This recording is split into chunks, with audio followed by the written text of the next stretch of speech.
Hi guys, mao ni siya kung part 2 na to ang pagkalo sa grid cuttings. So ito siya gipoto sa papel mo ni upper part. Ito siya gibutangan og down guys. Aron di taka paglibog. Kani ato na siyang puston ko dire.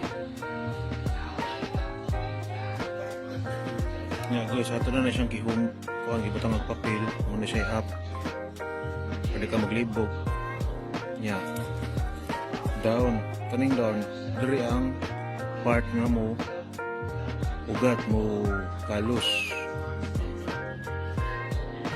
Nya ato na siyang ihumol sa anaa nga rotting hormone. Ano ako na tong ubos ang down.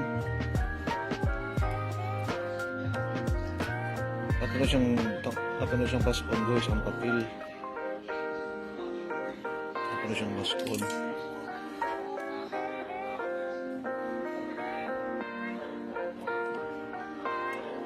Ito niya sa hataki na po nga mix para di siya mag fungicide.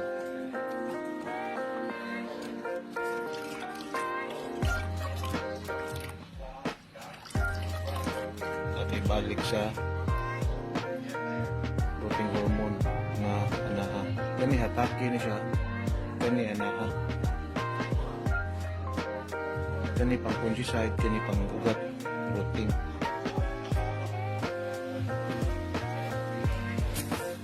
Nya guys, ato na siyang ibutang.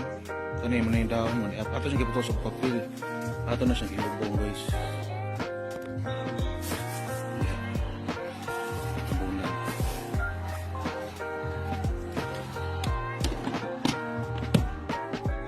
Magpaabot ta og 15 to 20 days para maugat. Thank you for watching.